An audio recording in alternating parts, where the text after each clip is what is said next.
आणि मी माहितीचा अधिकार टाकताना हे शाळेला जे कलर देण्यात आलेला आहे त्याच्याविषयी मी माहिती कशा प्रकारे विचारण्यात आली होती आणि ह्यांनी कशा प्रकारे दिली आहे याचा मी खुलासा करतो।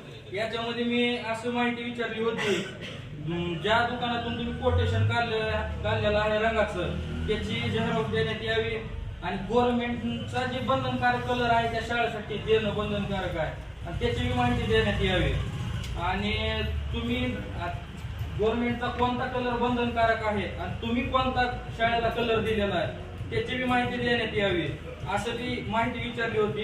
आणि जिथून ज्या दुकानातून खरेदी केल्या त्याचा पूर्ण पत्ता विचारला होता आणि ज्या गुत्तेदारानं काम केलं आहे याची माहिती विचारण्यात आली होती। आता मी विचारलं एवढं आणि यांची माहिती काय मी तुम्हाला सांगतो। आता याच्यामध्ये मी कलरची माहिती विचारली होती, कलरची यांनी कुठंच माहिती दिलेली नाही, म्हणजे अपुरी माहिती आहे। याच्यामध्ये फक्त यांनी काय दिलेलं आहे की एरिया किती कलर करायचा आहे, म्हणजे केवढ्या जागेला कलर द्यायचा आहे आणि त्याचा रेट काय लावला यांनी, फक्त ह्याचे पैसे लावले। याचा कलर म्हणजे कलर कुठला बंधनकारक आहे, तुम्ही द्यायला कोणता हे विचारलं होतं पण याची यांनी माहिती दिलेली नाही आणि गुत्तेदार कोण आहे त्याची बी माहिती नाही आणि त्याचे नंबर पण मागितले होते त्याची बी माहिती नाही, म्हणजे ही अपुरी माहिती देण्यात आलेली आहे। तर याच्यावर काय म्हणणं आहे तुमचं अपुरी माहिती? माहिती दिलेली आहे त्याचा नाव